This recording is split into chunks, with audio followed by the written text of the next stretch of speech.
बिस्मिल्लाहिर्रहमानिर्रहीम। Class 9th bio. Next lecture जो है वो हमारा स्ट्रक्चर ऑफ एटम के बारे में है, और एटम का स्ट्रक्चर कैसे है ये आप केमिस्ट्री में भी पढ़ चुके हैं। ठीक है, स्ट्रक्चर ऑफ एटम में आप देखिए लिखा हुआ है कि सबसे पहले जो है इसका एटम का सेंटर होता है जिसको हम न्यूक्लियस कहते हैं, और उसके अंदर दो चीज़ें होती है, प्रोटॉन एंड न्यूट्रॉन। ठीक है, प्रोटॉन और न्यूट्रॉन वो बिल्कुल न्यूक्लियस में होते हैं जो एटम का बिल्कुल सेंटर होता है। ठीक है, एटम का स्ट्रक्चर आपको बता रहे हैं कि एटम सर्कुलर जो है वो ऑब्जेक्ट है, और उसमें क्या है, न्यूक्लियस जो है वो उसके सेंटर में होते हैं, प्रोटॉन न्यूट्रॉन के सेंटर में होते हैं। उसी न्यूक्लियस में इलेक्ट्रॉन बाहर शेल्स होते हैं, ऑर्बिट्स होते हैं, उनमें रिवॉल्व करते हैं। दूसरा, नंबर ऑफ इलेक्ट्रॉन जो है वो यहाँ पे लिखा हुआ कहते हैं determines the manner in which the atom react with each other. In number of electron से पता चलते कि एटम कैसे रिएक्ट करेगा।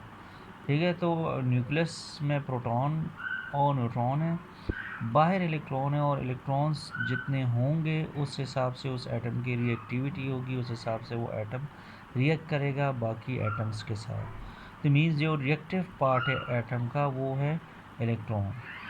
मॉलिक्यूल्स क्या है, ठीक है, ये भी कंपाउंड का छोटा पार्ट है जो कि रिटेन कर सकते हैं अपनी प्रॉपर्टीज़ को।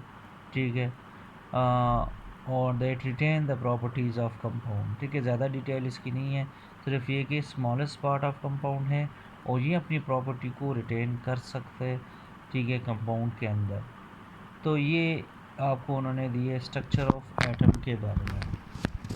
अच्छा, इससे आगे अगर हम आ जाएँ, ठीक है, तो लेवल ऑफ ऑर्गेनाइजेशन जो है ये आपको उन्होंने दिए, ये हम एक्सरसाइज के अंदर देखेंगे। ठीक है, एक्सरसाइज के क्वेश्चंस में भी है, तो इस वजह से जो है वो यहाँ पे आपको उन्होंने दिया हुआ। ठीक है ना, तो ये वहाँ पे हम पढ़ेंगे। ठीक है, कि आपके पास जो है वो क्या है। तो नेक्स्ट एक छोटा सा क्वेश्चन है, in list the vital organs which can be damage bye notorious disease. ठीक है, कुछ ऐसी डिजीज़ है, ठीक है, जिनसे हमारे जो है वो वाइटल ऑर्गन डिजीज जो है वो डैमेज हो सकते हैं। ठीक है, वो क्या क्या है वो ज़रा देख लें। ठीक है, जिस तरह इन्होंने लिखा हुआ है कि किडनी, लिवर, लंग्स। ठीक है, ये डिजीज़, ये जो नोटोरियस डिजीज़ है, ठीक है, इनकी वजह से हमारे ये वाले पार्ट डैमेज हो सकते हैं। अब इसमें से किडनी तो ट्रांसप्लांट हम कर सकते हैं। ठीक है, और किडनी डैमेज जो है वो इस तरह टाइम के साथ डायग्नोज भी हम कर सकते हैं। ठीक है, लेकिन लिवर डैमेज हो जाए, लिवर जो है पता नहीं चलता, लास्ट पे पता चल जाता है। तो ये कुछ जो है वो डिजीज़ है जिनका वाइटल ऑर्गन्स के ऊपर, किडनी, लिवर और लंग्स के ऊपर इसका इफ़ेक्ट होते हैं, उनको ये डैमेज करता है। तो एक शॉर्ट सा क्वेश्चन